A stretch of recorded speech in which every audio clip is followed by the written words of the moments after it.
एक कहानी है ढोलकपुर गांव की, जहां सभी पंछी और पेड़ आपस में मिलजुल कर रहा करते थे। वहां तरह तरह के पेड़ और अलग अलग पंछी उस पे रहा करते थे।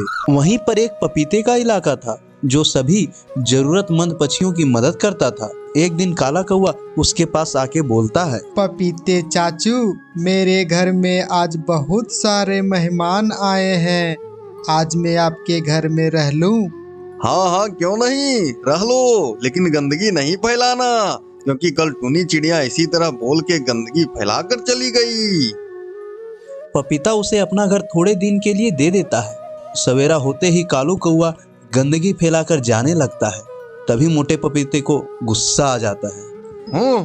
टूनी चिड़िया, तुम इतने गंदे हो, अगर हमें पहले पता होता तो मैं यहाँ तुम्हें रहने नहीं देता।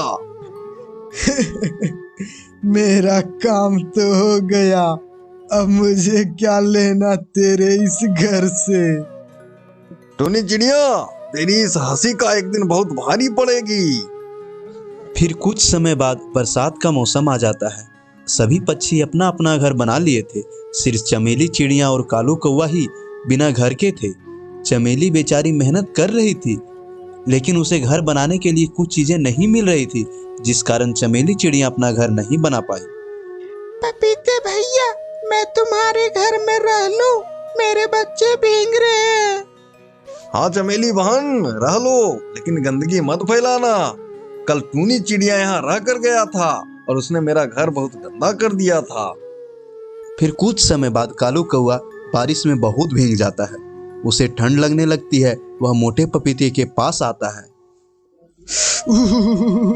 पपीते भैया, मुझे बहुत ठंड लग रही है। मुझे बहुत ठंड लग रही है, मुझे रहने के लिए जगह दे दो। नहीं टूनी चिड़िया, तुम जैसे गंदे पक्षियों के लिए मेरे पास जगह नहीं है। वैसे भी चमेली और उनके बच्चे रह रहे हैं।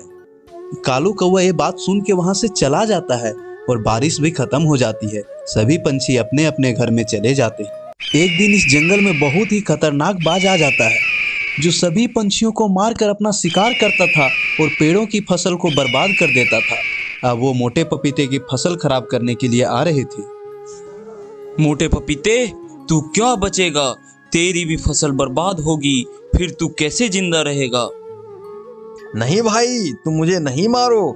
मैं सभी पक्षियों को रहने का जगह देता हूँ। अगर मैं चला गया तो सारी पक्षियां बेघर हो जाएंगे। सभी पक्षी हम पर भरोसा करते हैं।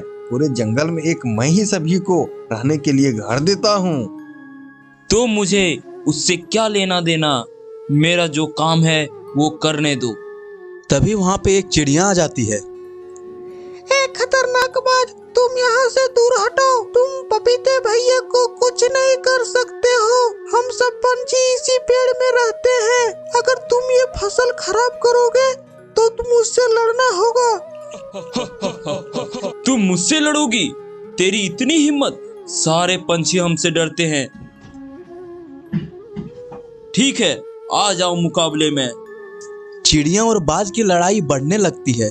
तभी चमेली चिड़िया बाज को दूसरे जंगल में ले जाती है, जहां बहुत सारे शिकारी रहा करते थे।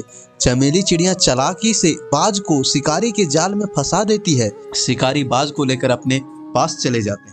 चमेली मोटे पपीते के पास जाती है। चमेली, तुम्हारा बहुत बहुत धन्यवाद मेरी जान बचाने के लिए। तुम बहुत ही अच्छी हो। तुमने अपनी जान पर खेलकर मेरी जान बचाई। कोई बात नहीं पपीते चाचू, अगर तुम्हें कभी भी परेशानी हो तो हमें एक बार जरूर बताना। ठीक है पपीते चाचू, मैं अब जा रही हूँ, क्योंकि बारिश का मौसम फिर से आने वाला है। अरे चमेली, मेरा घर तो पूरा खाली पड़ा हुआ है। तुम्हें कोई जरूरत नहीं है नया घर बनाने के लिए। ये घर तुम अपना ही समझो। चमेली चिड़िया अब उसी पेड़ में रहने लगती है।